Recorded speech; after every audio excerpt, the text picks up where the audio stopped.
Bonjour à tous, on se retrouve comme chaque vendredi pour un tour d'horizon de votre actualité locale. Cette semaine, on reviendra sur la vaccination contre le Covid qui a commencé cette semaine à Vienne. De la solidarité également avec un reportage au cœur du secours populaire viennois et puis une reconnaissance pour un artisan viennois, l'ébéniste Laurent Prunier a été primé par Isère Attractivité. Tout d'abord, votre météo du week-end et ce n'est pas encore l'éclate et le grand beau, loin de là. Vous aurez pas mal de grisailles demain et un mercure de nouveau en baisse. Ce sera même négatif demain matin. Et préparez-vous à une nouvelle dégradation pluvieuse, voire neigeuse dimanche. Il va falloir s'habituer à ce temps bien hivernal. Sur la route, attention à ces travaux qui ont commencé cette semaine dans 2 villes de l'agglomération. Des chantiers pour renouveler des conduites d'eau potable à Ampuis dans la rue du Port pour une durée de 4 mois. Et puis à Sessuel dans le chemin du Subélin pour au moins 6 semaines. Dans les 2 cas, la circulation est coupée sauf pour les riverains. Je vous le disais en titre, la vaccination contre le Covid a commencé à l'hôpital de Vienne cette semaine, en priorité pour le personnel soignant.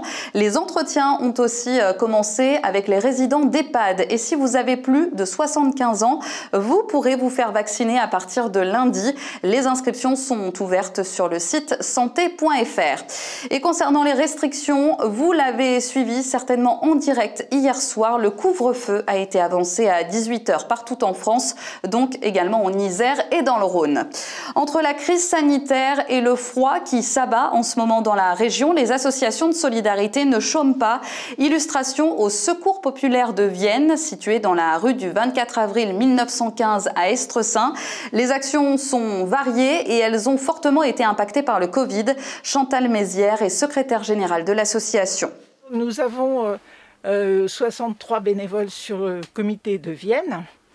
Et en plus, donc sur nos activités, bien sûr, on a la distribution alimentaire qui est vraiment le principal, très souvent parce que les gens viennent nous voir, c'est quand même une priorité. Et ensuite, donc, on a des vestiaires où on vend des vêtements qui nous ont été donnés, mais qui à des prix vraiment très très réduits, quoi. C'est 1 euro, 1,50 €, c'est pas. Mais on a aussi les opérations vacances, on a l'aide au sport aussi. Les fournitures scolaires, Noël qui a quand même été très perturbé cette année, puisqu'on n'a pas pu faire de collecte de jouets dans les écoles, on n'a pas pu faire notre braderie de jouets, donc comme ça vous voyez un peu où nous sommes, et donc ça déborde. Et puis donc on a fait aussi, chaque année on prévoyait un repas au restaurant pour les familles qu'on n'a pas pu faire non plus. Donc on leur avait préparé un colis un peu plus festif. On a beaucoup plus de jeunes qui viennent nous voir, qui ont perdu leur emploi, qui étaient vraiment avec des CDD et qui n'ont plus d'emploi. Et puis des auto-entrepreneurs, des retraités aussi, quand même pas mal. Sinon, après, on a toujours la même population, on va dire, qui généralement a le RSA. Donc c'est vrai qu'avec le RSA, on ne peut pas aller très loin quand même, donc c'est vraiment une aide qu'on peut apporter, mais on ne veut surtout pas tomber dans l'assistanat. Donc on est là dans la solidarité, pas dans l'assistanat. Donc on fait très attention et on demande chaque fois une participation aux personnes qui viennent. Pour les vacances par exemple, on demande une participation. On a aussi des colonies de vacances, mais chaque fois il y a une petite participation. Et on a une équipe qui fait partie de la Maraude, mais qui est organisée aussi par Vienne Condrieu Agglomération, avec d'autres associations. Donc on a des équipes qui tournent avec les autres associations, avec qui nous sommes en très bonne relation. On s'entend tous très bien, et, parce qu'on comprend, on se complète finalement. Donc on s'entend tous très bien, il n'y a pas de problème. Et donc on a cette Maraude. Alors ils emmènent de la nourriture, des sandwichs, enfin des choses qui puissent être mangés comme ça dans la rue, des couvertures, et c'est tout ce qu'ils peuvent faire. 500 familles sont accueillies chaque année par le Secours populaire viennois. Et notez cette date, le 6 février prochain, une grande journée de dons sera organisée pour le Secours populaire à la télévision sur France 2 dans l'esprit du Téléthon. Cette semaine, c'était aussi la mise en route du réseau de chaleur généré par l'entreprise Yoplait à Vienne.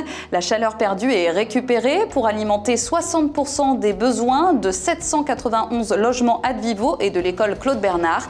Ce système permet de réduire de moitié les émissions de CO2. Une récompense maintenant, le Viennois Laurent Prunier fait partie des 10 lauréats primés par Isère Attractivité. Il a été mis en avant pour son travail d'ébéniste vernisseur. Son atelier est installé à Pont-Évêque, mais vous retrouvez la plupart de ses créations dans sa boutique Atypique Fabrique dans la rue Trémaux à Vienne. Enfin, c'est quand même possible de déambuler dans une expo. La Galerie Test du Baillet présente les peintures de Frédéric Redortier jusqu'au 24 janvier. Elle est ouverte les vendredis et samedis de 10h à 19h et les dimanches de 10h à 18h. Passez une très belle semaine et à vendredi prochain pour un nouveau Vienne Actu.